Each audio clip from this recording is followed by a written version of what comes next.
Chicka Chicka Boom Boom by Bill Martin Jr. and John Archambault, illustrated by Lois Ellert.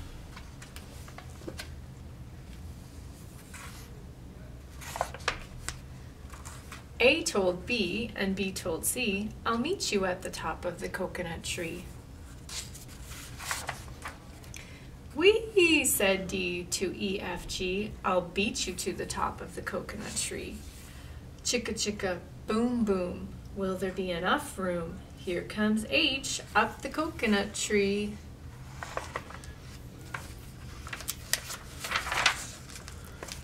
And I and J and tag along K, all on their way up the coconut tree. So there they go, up the coconut tree, and there's quite a few of them, and their tree's starting to lean. Chicka Chicka Boom Boom, will there be enough room? Look who's coming, it's LMNOP. And QRS and TUV. Still more, W and X, Y, Z. The whole alphabet up the, oh no! Chicka Chicka Boom Boom. There's all the letters, they fell off the tree and the tree's leaning right over. Skit Scat Scoodle Doot Flip Flop Flee. Everybody running to the coconut tree. Mamas and papas, uncles and aunts hug their little dears and they dust their pants. So there's the capital R and the capital Z, and they're dusting off their lowercase r and the lowercase z. "Help us up," cried A, B, and C. Next from the pileup, skinned knee D and stub toe E. Patched up F, and then comes G, all out of breath. H is tangled up with I. J and K are about to cry. L is knotted like a tie. So there's J and K crying. There's L all knotted up. M is looped, N is stooped. O is twisted alley-oop. Skittle Scat Scoodle Doot Flip Flop Flee. Look who's coming, it's Black-Eyed P, QRS, and Loose Tooth T.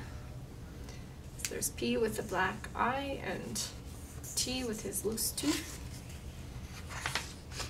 Then U, V, W, jiggle free, last to come, X, Y, Z, and the sun goes down on the coconut tree. But Chicka Chicka Boom Boom, look, there's a full moon. A is out of bed, and this is what he said. "Dare, double dare, you can't catch me. I'll beat you to the top of the coconut tree. Chicka Chicka Boom Boom."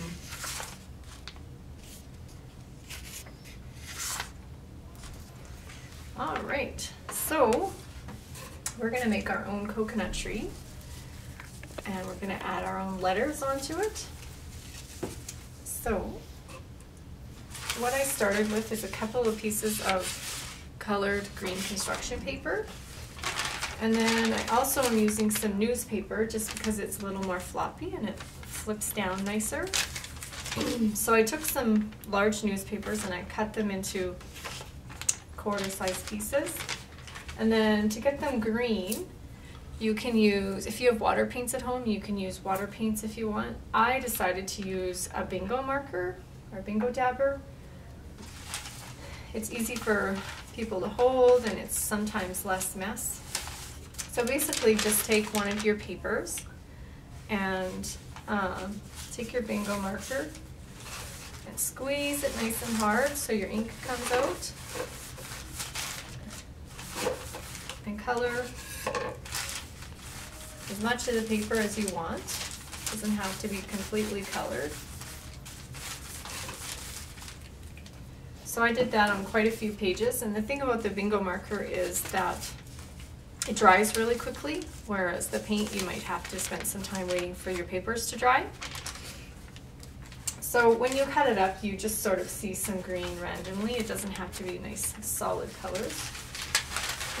So I have quite a stack of papers that some I've colored with Bingo Dabber, some I've just stuck some construction paper in there. So I'm going to put another piece of construction paper and then try to get it all neatly piled so you can roll it.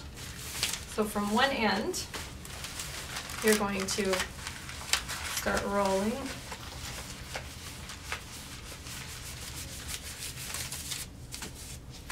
Okay, and it needs to fit inside your tube.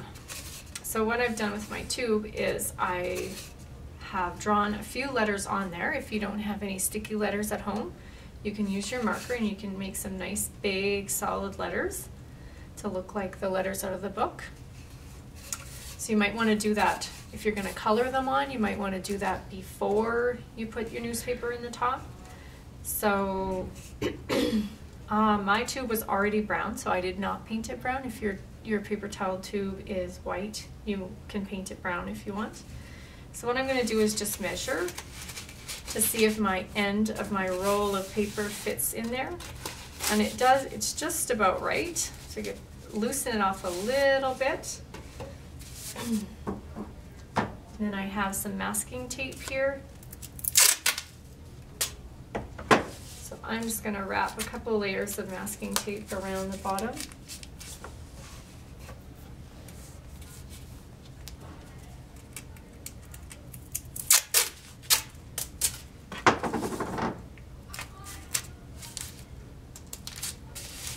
Okay. So fits in there nicely. You're going to slide it down just past the tape. It fits in there nicely. So before I glue it in, I think it would be easier to cut the strips. So I'm just going to take my scissors and I'm going to cut down just above my tape. And I'm going to do that in layers. You might need a parent to help you. Depending how thick the layers are on your paper.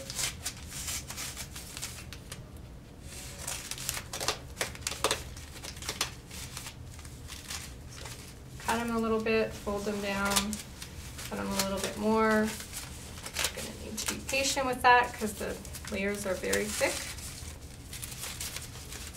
So you're going to go all the way around your whole tree. Cut your layers. It's going to take some time.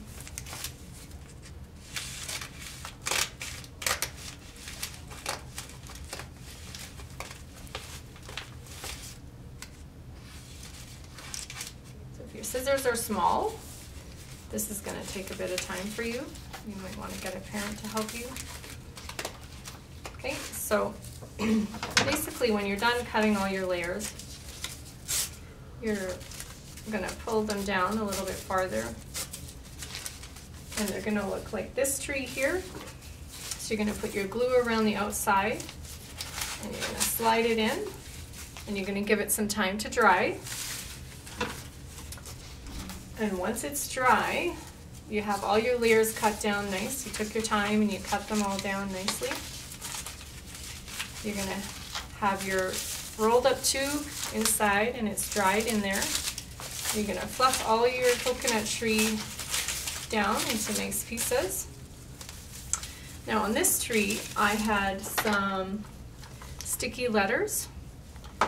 So basically I just peeled off the back of these sticky letters and I stuck them on my project like that. You can see where I put all those letters on. You want to separate your layers nice. And there's my coconut tree.